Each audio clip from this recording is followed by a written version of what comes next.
रक्षा मंत्री राजनाथ सिंह ने आज अपने इंटरव्यू में चीन विवाद को लेकर बयान दिया है, जिसमें राजनाथ सिंह का कहना है कि चीन के साथ लद्दाख सीमा पर जारी विवाद का अभी कोई ठोस निष्कर्ष नहीं निकला है। ऐसे में यथास्थिति बनी हुई है। रक्षा मंत्री ने कहा कि चीन के साथ बातचीत का सिलसिला जारी है, जल्द ही सैन्य स्तर की एक और चर्चा होनी है। हालांकि अभी तक जो भी चर्चा हुई है उसका कोई नतीजा नहीं निकला है। अभी यथास्थिति बनी हुई है, लेकिन वो भी सही नहीं है। राजनाथ ने कहा कि अगर कोई देश विस्तारवाद की नीति अपनाता है तो भारत के पास उतनी ताकत है कि वो उसे अपनी ज़मीन में घुसने से रोक सके। राजनाथ ने कहा कि भारत चीन में लंबे वक्त से सीमा को लेकर विवाद है। ऐसे में अच्छा होता कि ये पहले ही खत्म होते। अगर ये खत्म हो गया होता तो आज की स्थिति नहीं बनती। चीन सीमा की अपनी ओर लगातार इंफ्रास्ट्रक्चर बना रहा है चीन, लेकिन भारत भी अपनी सेना और नागरिकों के लिए काम कर रहा है। हम किसी पर आक्रमण करने के लिए नहीं, बल्कि अपनी सुविधा के लिए ऐसा कर रहे हैं। ये बात सच है कि इंडो और चाइना के बीच जो स्टैंड ऑफ चल रहा था, उसे दूर करने के लिए दोनों देशों के बीच बातचीत का दौर चल रहा था। मिलिट्री लेवल पर भी बातचीत हो रही थी और साथ ही साथ डिप्लोमेटिक लेवल पर भी बातचीत हो रही थी, लेकिन अभी तक कोई कामयाबी मिल नहीं पाई है। अगले राउंड की भी बैठक होगी, क्योंकि हाल में ही अभी WMCC यानी डिप्लोमेटिक लेवल पर बातचीत दोनों देशों के बीच हुई है, लेकिन मिलिट्री लेवल पर बातचीत अगले राउंड में होने वाली है। वो कभी भी हो सकती है, लेकिन अभी तक कोई सार्थक परिणाम नहीं निकला है।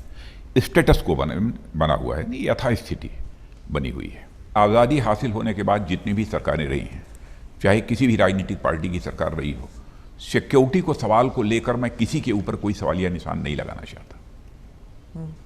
हाँ, इतनी बात मैं दावे के साथ कह सकता हूं कि जब से प्रधानमंत्री श्री नरेंद्र मोदी जी के नेतृत्व में हमारी सरकार बनी है, सुरक्षा हमारी प्राथमिकताओं में नंबर 1 पर रहा है।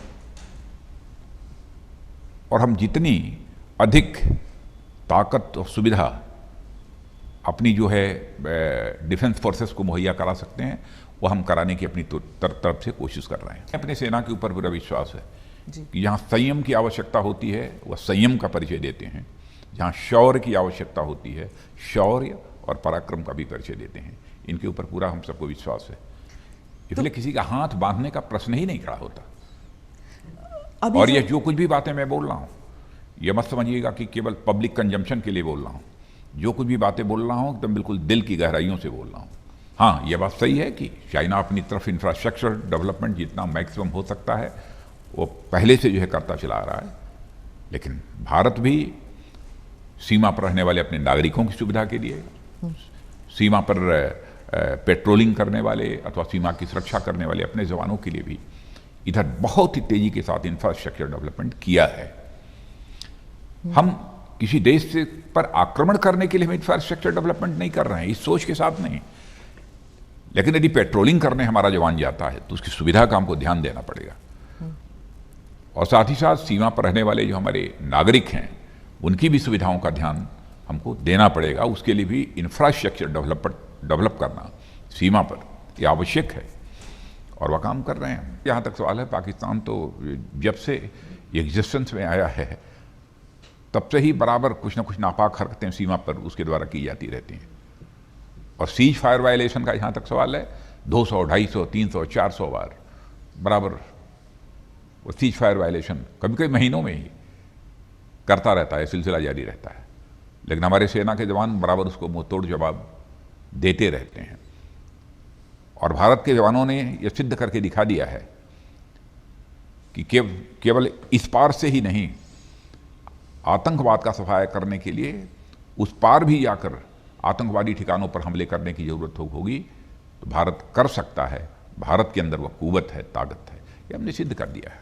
वैसे दुनिया की जितनी भी डेवलपिंग और डेवलप्ड कंट्रीज हैं, साइबर वार, हाइब्रिड वार, इन सब सारे चुनौतियों को अच्छी तरह समझती हैं और उससे अपने देश को बचाने के लिए अथवा इस चैलेंज का मुकाबला करने के लिए वो अपनी व्यवस्था रखती हैं। अब भारत तो अब कोई कमजोर देश नहीं है, भारत ताकतवर देश है। भारत को भी इन चैलेंजेस को मीट आउट करने के लिए जो कुछ भी करना चाहिए वो सब भारत कर रहा है। मैं दुनिया के अन्य किसी देश का नाम नहीं लेना चाहता कि वह कौन अमेरिका के साथ कर रहा है, कौन रूस के साथ कर रहा है, कौन किसके साथ, ऑस्ट्रेलिया के साथ कर रहा है, इसकी मैं चर्चा नहीं करना चाहता। भारत को अपनी सुरक्षा के लिए, चाहे वो साइबर वार हो, चाहे वो हाइब्रिड वार हो, इन सब सारे चैलेंजेस के खिलाफ जो कुछ भी करना चाहिए भारत तो कर रहा है, और आगे और ज़रूरत पड़ेगी तो भारत और करेगा।